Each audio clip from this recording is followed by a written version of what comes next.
Who is the fastest self-made billionaire ever?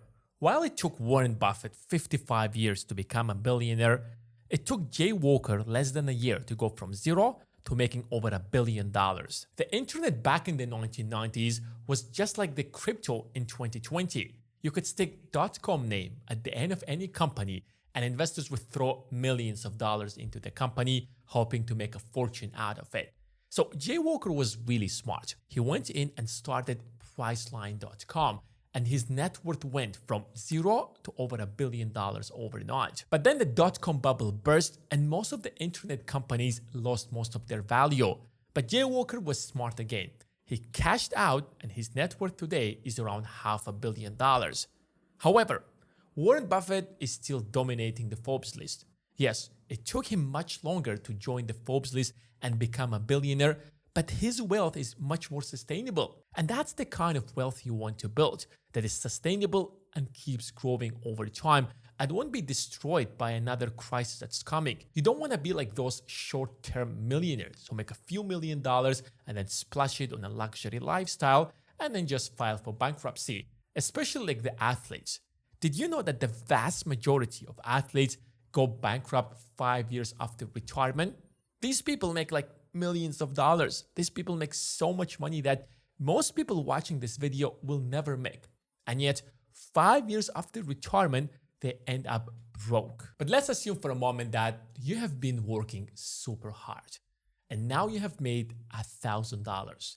You're looking at your bank account and you see an extra $1,000 that you can spend on upgrading your iPhone or getting yourself brand new clothes. But instead you're thinking is that you don't want to waste that money, you want to grow that money. You want to double it or triple it. Now, $1,000 might not seem like a lot of money, but 78% of Americans don't have an extra $1,000. That's such a dire financial position. What if you lose your job? What if you get sick? What if you have family? Who is going to pay the bills? And that's how people start using credit cards. So the total credit card debt in the United States is over $1.1 trillion. And the interest on your credit card debt isn't like the interest on your mortgage, 2, 3, 5, or 7%. The average credit card debt is around 25%. And in some cases, that could go up to 35%. So people literally push themselves into the lifestyle where all the money that they make, they will have to pay to cover their credit card interest. So they will be trapped in this never-ending cycle of poverty. But since you have clicked on this video, I assume that you have earned $1,000 and you have saved $1,000. And now you don't want to waste that money. You're thinking how to grow that money, how to invest that money, how to double it or triple it. So what is the best way to invest $1,000? Now, $1,000 is not like the kind of money that will get you to financial freedom. Let's be realistic. That's not what's going to happen. But since you have already saved $1,000, you have done half of the work. You have started investing. You have saved already some money. So congratulations, you have done half of the work. And if you continue doing that and invest that money wisely with the power of compound interest, you will find yourself financially free much sooner than you think. Most people cannot comprehend the fact that they can actually double or triple their money in a short period of time because it sounds like a scam. Let's say you have spent 5 or 10 years saving $100,000. How is it possible that you can make another $100,000 in less than 12 months when it took you 10 years to save that much money? But if you have invested your money wisely, you would already made that much money. Ask the people who invested in tech stocks in early 2020. Like for example, a single Tesla stock used to cost around $50 in the beginning of 2020. By the end of 2020 or the early 2021, it has risen by 500%. So if you have thrown your $100,000 into Tesla stock back then, your $100,000 would have grown to $500,000 in less than 12 months. Fantastic, right? But if you have made that money through trading your time for money, then it's difficult for you to comprehend that. Because most people watching this video, the only way to make money they know is by trading their skills and time for money. And that's absolutely normal because that's what they teach you in school. They tell you get good grades so that you can get a good job. And then you go to college and university, and all you do is that get ready to get a job where you will be trading your time and skills for money. So it's normal that that's the only way that you know how to make money. But it's really difficult to make a lot of money by trading your time and skills because you have to be the best in that industry. You have to be the best in that skill for people to pay you more than anyone else. You have to become the best surgeon in the world, the best doctor. Like, just take a look at how much surgeons are paid. They're paid a lot of money. Why? Because in order to become a really good surgeon, you have to spend 5, 10, or maybe 20 years to master that skill. And because most people aren't willing to do that, there is a shortage of surgeons in the market, which is why they're paid a lot of money. But even if you become the best doctor in the world, the problem is that at the end of the day, you're limited by your time. You cannot work for more than 14 hours a day, even if you try your best. Maybe you can do that in a short period of time for a year, 2, maybe 5 years, but that's not sustainable in the long run. At the end of the day, you have life, you might have kids, you might have entertainment things that you want to do, unless you are, of course, Elon Musk. I mean, this guy is literally insane. He works more than anyone else in the planet, probably. He literally started the most successful EV company of the 21st century. Then he started sending rockets to space. I mean, the guy is sending rockets to space. He's literally challenging governments across the globe. And now he has acquired Twitter and being criticized by the rest of the world. But that's not how rich people think. Most rich people want to create sources of income that will give them the freedom to do with their time what they want. And even Elon Musk, he's so rich that he just can do whatever he wants. And he feels that it's important for him to take the responsibility of turning humanity into a multi-planetary species or whatever he believes in. So that's how he spends his time. So you have to find alternative ways to make money. Or in other words, you have to learn how to let your money work for you. Now, if you take a look at the wealth distribution in the United States, you will be absolutely shocked. Now, how the average person thinks wealth is distributed in the United States. Probably the top 10% are super rich, then we have the bottom 20% who are super poor, and everyone else is somewhere in the middle. But if you take a look at the actual numbers, it's not like that. The top 1% holds most of the wealth. The bottom 50% holds literally no wealth at all. Yes, the top 10% holds some wealth, and the other 40% are the middle class who have some wealth. They're just slightly better than the middle class. Just imagine for a moment, we live in a society where a few people at the top, like 3 or 4 people at the top, have more wealth than the bottom 50%. So the question that naturally comes into mind is that, what exactly are these people doing differently? Why do we have a society where most of the wealth is concentrated in the hands of the few? Now, I don't want to get into the discussion whether that is morally right or not. No, let's leave that for another video. The question that we want to focus on this video is that, what exactly are these people at the top are doing so differently that they have ended up with most of the wealth in the country? The answer is very simple and straightforward. Now, if you take a look at the stock market, you will find out that the top 10% of Americans hold 90% of the stocks. And the other 10% of the stocks are held by the other 90% of Americans. Because rich people early on realized that if they want to keep getting rich, if they want to stay rich, then they have to find a way to let their money work for them. So the next question is, how do you let your money work for you? Now, one of the most popular ways to let your money work for you is to keep your money in a fixed deposit in the banks. Because we have high interest rates today, because the Fed has increased the interest rates dramatically over the last 2 years, the interest on the fixed deposits are pretty high.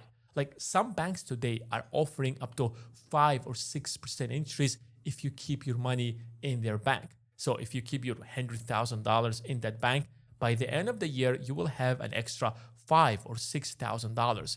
But these are small regional banks. And as we have known from the Silicon Valley Bank, these banks are not solid. The foundation of the banking system isn't really as strong as most people think. So any of those banks could literally go bankrupt the next day, just like the SVB did like a year ago or something like that. So you want to keep your money in a stable bank, in a big enough bank that you know that it won't go bankrupt. Yes, you might not be making as much money as you could in these banks, but at least you can just sleep calmly and be confident that your money won't evaporate the next day. But these huge banks know that you have no other option. So you will go to them no matter what, which is why they don't pay really any interest at all. They pay less than 1%. So don't waste your time by investing in fixed deposits, because I don't care how much money you're investing. If you're getting at the end of the day 1% on your investment, then you won't be growing your money at all. You will need a few hundred years to make any reasonable, meaningful money out of your investment. Banks aren't the only place to whom you can actually loan your money and make interest on your investment. Of course, you can also lend your money to your relatives and friends, but good luck getting your money back, because as we know, relatives and friends never get your money back. However, besides your relatives and the banks, you have the government. Now, no matter what happens, no matter how big is the crisis, no matter if we have a pandemic or not, or a financial crisis, you know for a fact that if you loan your money to the government will pay you back no matter what happens, plus the interest. You see, the government needs money to fund infrastructure projects, to build roads, bridges, schools across the country. It needs money to fund the most powerful military in history, to sustain the 800 military bases across the country. The government needs a lot of money to function, especially the US government. So there are multiple ways that it can raise money. Of course, the most important way that it raises money from the taxpayers. You pay taxes, he pays taxes, she pays taxes, and that's how the government raises money. However, that's not the only way. If you take a look at the government's budget, you'll find out that every single year, the US government overspends. So if the government is overspending, where do you think the government is taking the money from? Yes, it's taking the money from everyone else. It issues a paper called an IOU, and it sells it to the public or the Federal Reserve. So when you buy a government bond, it basically means that the government owes you an X amount of money, and it has to pay you on this specific date, plus the interest that you have agreed. So if you take a look at different government bonds, we have 1 month government bonds, 2 month government bonds, 1 year government bonds, 10-year government bonds. So when that bond expires, you will get your initial money back plus the interest that you have agreed. But what if you have purchased a 30-year government bond and a year has passed and now you want your money back? Is there a way to get your money back? Absolutely. You can simply sell the government bond to someone else who is interested to buy that bond, who wants to receive interest on that bond. Let's say, for example, you have purchased a government bond which is 30 years old at 5% interest rate. And 2 years from now, as we are seeing from the news, the Fed is going to lower interest rate from 5% to 2%. So the new government bonds that will be issued 2 years from now will have a maximum rate of 2%, because the government bonds usually have the exact same rate as the Federal Reserve. So your bond that you have purchased now pays 5% interest. The new bonds 2 years from now will pay 2% interest, which means that your bond is much more valuable. So you're not just benefiting from the interest that the government is paying you for holding that bond, but your bond just became more valuable because the Fed lowered the interest rate. So you can sell your government bond for a higher price. And unlike your friend who can go broke and never pay you the money that you have loaned them, it will never default on its loan. It will raise the taxes, get the money, and pay you back. And that's why if you avoid taxes, you can literally go to jail. That's how important taxes are. The government relies on your taxes to function and pay off its debts. But the problem with government bonds is that there is no way you can get rich with government bonds if you're starting with $1,000. Yes, they're the perfect instrument if you want to sustain your wealth and make a passive income source when you already have millions of dollars or billions of dollars. But if you're starting with $1,000 and you get 5% on your $1,000 government bond, that's $50. Not even enough to pay for your coffee for a week, probably. So the only way to make a lot of time in the shortest period possible is to invest in a business that has the potential to scale. For example, if you invest in real estate doesn't really have an option to scale. I mean, you can renovate the house, decorate it in some ways, and you can raise the price to a certain extent. But at the end of the day, real estate provides one service, which is providing you with a roof over your head, and you cannot scale the real estate. Now, compare that, for example, to a traditional business like a coffee shop. A coffee shop sells coffee. So in a day, if you really work hard, if you promote your business, you can sell not just 1 cup of coffee, but you can sell 1,000 cups of coffee. And if you work harder, you have the potential to sell 2,000 cups a day or 5,000 cups of coffee a day. And you can literally build your brand and open a second coffee shop and a third coffee shop. So a coffee shop is essentially a business that produces something and at the same time has the potential to grow. So at the end of the day, a coffee shop is going to make much more money than any real estate out there. I mean, if it's managed properly and it's scaled to a certain level. And that's what rich people do. They take their money and they start buying these businesses, the businesses that have the biggest potential to scale. And they do that usually through the stock market. Here's an easy way to understand what the stock market really is. Let's say you come up with an idea to start a business of selling stuff online. And you're sitting down there and you're thinking, what should you name your business? And the name Amazon accidentally crosses your mind and you name your business Amazon.com and you start selling books online. Now, you're the first person to come up with that idea. Congratulations, you were a genius. So you hire a bunch of developers to build your website, you set up your logistics, and you start selling books online. Congratulations, you are making money. However, you have the potential to scale your business. Now, let's say, for example, your business right now worth $100 million. Now, theoretically, you can sell anything on that website and you can grow your business to $1 billion. Of course, you have the option of skipping that and not doing that. But you have a line of copycats who have copied your business model and are doing the exact same thing. So if you don't scale right now, these copycats will destroy your business in a few years from now. But the problem is that you don't have the money to scale. Yes, you have set up your logistics, for example, and your website. But if you want to sell, for example, gadgets on your website, if you want to sell clothes and everything in the world, then you need a lot of investments. One way to do that is, of course, to keep growing your business gradually and save all the profits. And in a year or 2 or 3, you will have the money to reinvest back into the company and grow it to that level. But that's not really always the best strategy. Why? Because your competitor might do that faster than you and will destroy you in the long run. So instead of waiting another 2 or 3 or 5 years to save $10 million to be able to grow your business, now you can do that overnight. You can raise that much money instantly, just like that, because you have sold a portion of your business. And now let's assume for a moment that your business has grown so big that you have taken over the country, but it's not enough for you. You want to keep growing your business. You want to take over the world.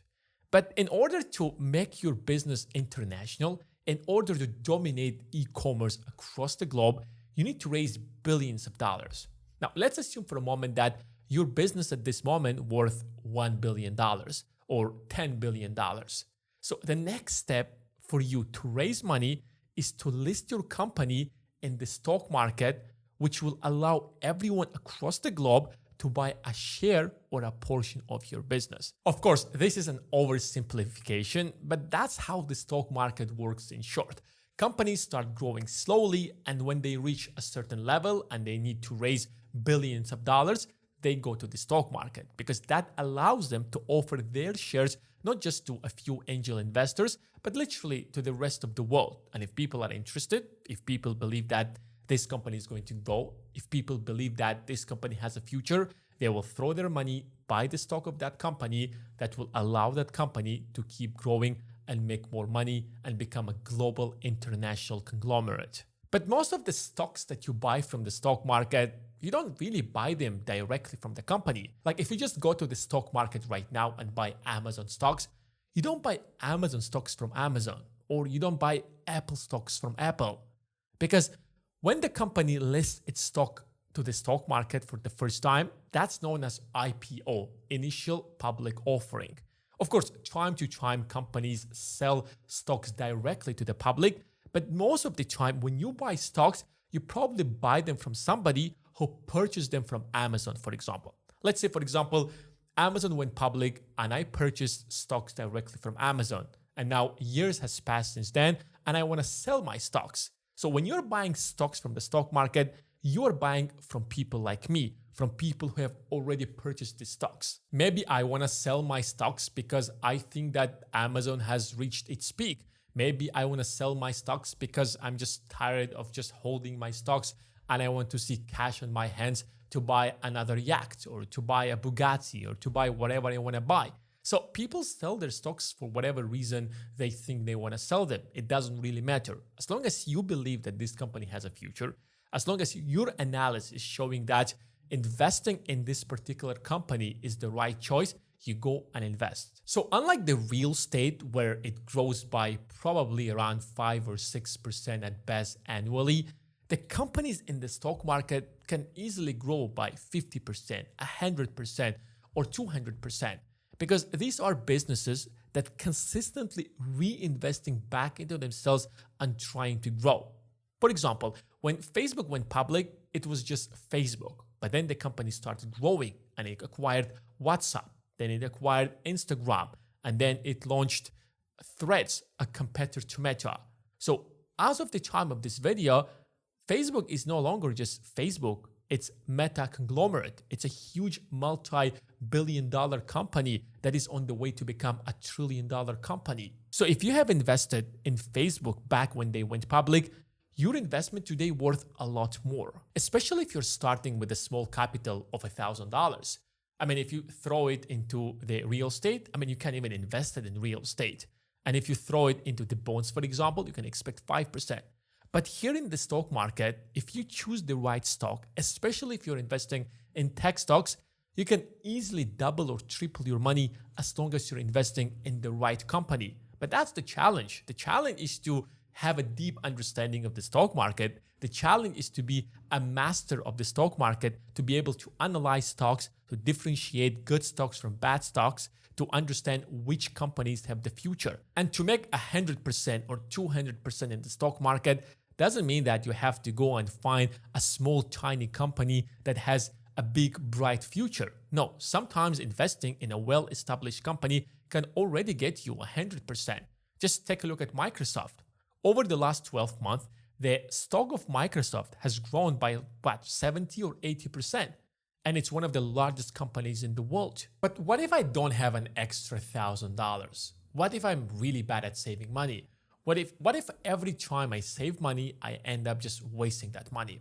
Now, if you just take a look at people, you will find out that most people have an addiction to spend money. Like some people, if they don't spend money on certain things, they will feel really bad. Like they have this addiction, they have to get out and spend that money. Especially if they save a certain amount of money, they cannot just watch how that money is in their bank account. They have to get out there and they have to spend that money. Otherwise, they cannot fall asleep at night. I understand that we live in this consumerism world where it's extremely difficult to control yourself, discipline yourself. But on the other hand, we have people who are not saving money because they cannot control themselves, but they're forced to spend all of their money. They're making $5,000, they have kids, they have families, they have to pay rent, they have to put food on the table. They have no other option but to spend that money. At the end of the day, what is the point of making money? If I'm working so hard, I'm making this money, why do I have to struggle? Why my kids have to struggle? Why wouldn't I spend this money to make myself happy, to make my family happy, and make sure that everybody is well fed and having fun and having great lives? Now, there is absolutely nothing wrong with living your life like that. And if you're comfortable with that, go ahead and do that. But if your goal is to get to financial freedom, then you cannot live such a lifestyle. Because at the end of the day, if you're spending all the money that you're making, then you won't have the money to buy assets. At the end of the day, how do you get rich? You save money, use that money to buy assets that make you money without you doing anything, that make you money when you are sleeping. That's how people get financially free. That's how people get rich. So if you don't take that path of learning how to save money, then you will just never get financially free. I mean, there's nothing wrong with that if you're comfortable with that. I'm just telling you facts. There is something called Parkinson law, which states that your work will expand to fill the time that you have allocated for that thing. So for example, if you give yourself 3 hours to clean your house, you will waste or spend 3 hours to clean your house, even though that you can do it in 1 or 2 hours. You will find a way to waste that 3 hours. You will consistently pull out your phone and check your Instagram. You might watch a YouTube video in the middle of your cleaning. I mean, you will find a way. Your brain is so creative at coming out with different ways to waste your time. But on the other hand, if you're going to give yourself just 1 hour to clean the house, you will do it in 1 hour. Yes, maybe you won't clean your house as good as you could in 3 hours, but the difference isn't gonna be huge. Like back in college, I remember that they would give us assignments that we have to accomplish within the entire semester. But most students, including myself, we won't really care about these assignments. I mean, we have 2 months to do it, but then we forget about it. And 1 or 2 days before the submission, we realize that, oh my God, guys, we have 2 days to submit the assignment. So what do? And in 1 day or 2 days at best, we sit down and we come out with different ways to do that as fast as possible. So an assignment that's supposed to be completed within 2 months or 3 months in some cases, we would do it in a single night. Because we know that if we won't submit it the next morning, we will fail the subject. So we start being creative, we start working hard. What exactly happened to us? Absolutely nothing. Just the fact that we understand that if we want to accomplish it within the next morning, we will fail the subject. The exact same thing happens with money. If you're telling yourself that you have to survive on $5,000, you will survive on $5,000. But what if you instead take $1,000, put it in a savings account as if that money does not exist at all? Like treat it like this is not your money. This is the tax that you have to pay and you have no access to that savings account. And now you have to survive on $4,000. Trust me, it might seem impossible for you to survive on $4,000 right now, but once you find yourself in a position where you have to adjust your lifestyle, you will find a way to live comfortably with $4,000.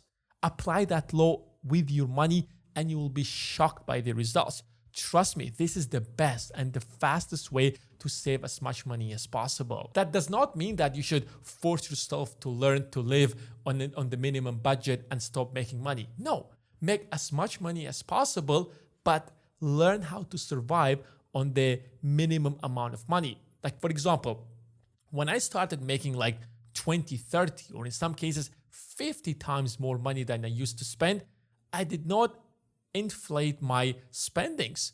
I kept my lifestyle the way it was, even though that I was making 50 times more money. And that's what allowed me to acquire assets. That's what allowed me to build an investment portfolio that got me to financial freedom. The next thing that you have to keep in mind when you're trying to save money is to learn how to budget. Like most people that I take a look around don't have a clue about how to budget. They understand what budgeting is. They understand the importance of budgeting, but they never do it. They think that it never works.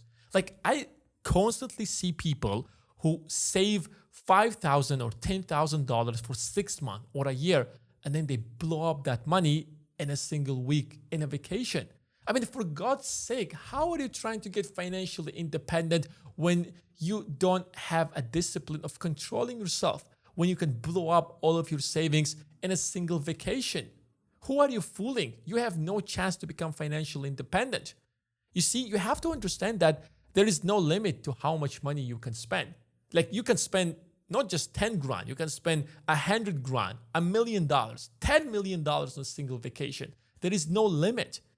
So you have to put that limit for yourself. When your brain sees a huge goal in front of it, like saving $10,000, for example. Now, that's not a lot of money, but if you don't have $10,000, if you barely save like $500, $10,000 is probably a lot of money for you and for your brain as well. So when your brain looks at that $10,000, it starts thinking that, oh my God, that's an impossible job to accomplish given the fact how much money I'm making right now.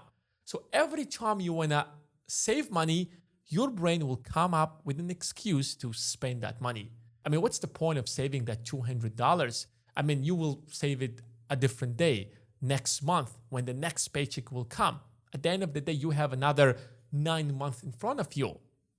This is why you have to take your goal, break it down into little pieces where your brain can see clearly how you can accomplish that goal. For example, if your goal is to save $10,000, $10,000 is like what? $833 a month. Let's break it further. That's around $200 a week. Now, that's something your brain can comprehend. Your brain can clearly see that, how it can possibly save $200 every single week. So if you consistently stick to that plan, at the end of the year, you will find yourself an extra $10,000 in your bank account that you can use then to invest and grow your wealth and build your passive income sources. But the biggest reason why most people can't save money is because even though that they have learned to save money, at some point they will splash all of their savings on a brand new iPhone or a brand new car, or just by moving to a different apartment that is much better and much more expensive. Before you make any big purchase, before you spend $1,000 or $5,000 or $10,000, give yourself a day to think about it. Like before going and buying the new iPhone, tell yourself that I will sleep on it. Think about it for a day, for 2 days, for 3 days. Before buying that brand new car, let's literally just go and sleep on it a day or 2 or 3. Once you emotionally start detaching yourself from that decision, you will start thinking rationally and you will realize whether you really need that car or not. And then you will start making a good, rational decision. I mean, if you really need it and you buy it, there is absolutely nothing wrong with that. But in most cases, you will find out that you don't really need that. It's way better if you save that money and invest that money wisely. I'm not saying that you should not spend any money on yourself and be completely frugal. But if you're just starting and you barely saved $1,000 or you want to start saving money, then yes, you have to be as frugal as possible until you get to the position where you have saved enough money that will get you to financial freedom. But if you're not there, then unfortunately you have to learn how to discipline yourself, how to learn how to save as much money as possible. But some people will definitely say that saving money is an absolutely horrible idea. You probably have seen that advice somewhere on the internet or probably somewhere on YouTube. Why? Because we have something called inflation. Now, take a look at the money that you have saved. Where do you think that money is coming from? Someone out there is printing that money, and that someone is the Federal Reserve. Now, some people are going to say that Federal Reserve is a private company. Others might say that it's part of the government. But if we just take a look at the facts, it's kind of independent, but at the same time, it's controlled by the government. But that's not the point of this video. Every time the Fed prints money, the true value of the existing dollars in the economy will fall down. And that includes your savings as well. And that's what inflation is all about. Usually, inflation is around 2%. So, for example, let's say you have saved $100,000. The true value of that $100,000 by the end of the year, considering the fact that inflation is 2%, will be $98,000, even though that you still have $100,000. But given the fact that in the last few years we had COVID that struck the world and the Fed was forced to print trillions of dollars, inflation has risen to like what, 8%? So if inflation is 8%, the purchasing power of your $100,000 by the end of the year is going to be $92,000. So the longer you keep your money in your savings account, the less valuable it will be. Think about how much $100 was 10 years ago or 20 years ago. Definitely, 10 years ago, you could buy much more things with $100 than you could today. And every single year, as you pay attention, prices are rising. Yes, you still have the exact same amount of money in your pocket, but since prices are rising, you can buy less things with your money. And that's what inflation is all about, which is why you have to learn to invest that money. Let that money work for you. Let that money generate more income. If you have saved $1,000, where should you invest that money? Now, the first thing that you should do is that take a look if you have short-term debts, such as credit card debts. Unlike other kind of debts, credit card debts have the highest possible interest, like 25 or 30%, as we have discussed earlier. So it doesn't really make sense to go and invest your money in the stock market or in the bond market when you have such a debt that's acquiring 25%, that is growing by 25% every single year.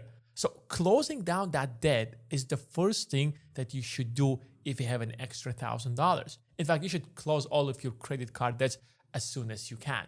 Because no matter where you invest, assuming that you will invest in the stock market, chances that you will get 25% if you know nothing about the stock market are like 50-50. If you can get lucky, you will get lucky and you will make 50% or 100%. But I assume that most of you watching this video are not professional investors, don't know how the stock market works, don't know how to pick up the right stocks. So it doesn't make sense for you to waste your time in the stock market. It doesn't make sense for you to buy government bonds and have 5 or 6% when you have to pay a 25% interest on your credit card debts. But let's assume for a moment that you have paid off your debts, you don't have any kind of credit card debts. Where should you invest your first $1,000? With $1,000, you can't really do much. Your best option is to pick up the right stock in the stock market that will grow by 500 or 700%. That's the kind of investment that you want to make. But most of you watching this video cannot do that because most of you are not really professional stock pickers. Most of you aren't really taught how to professionally invest in the stock market. That's not taught in school. That's not taught in university or colleges. So it's not your fault that you aren't really aware how to do that, which is why your next best option is to invest that money in yourself by maximizing your productivity and learning how to make more money, by learning new skills such as digital marketing, copywriting, investing in the stock market. Because at this point, you're not making enough money to acquire assets. You have to get yourself to the position where you can save half of your income and then use that money to buy real estate, bonds, and stocks and build up your portfolio. That will get you to financial freedom. If you can only save $1,000 a year, then trust me, it will take you forever to get to financial freedom. So your job at this particular moment is to accelerate your way to get to $100,000. Once you get your first $100,000, then trust me, it will get a lot easier. So until you get there, keep investing in yourself.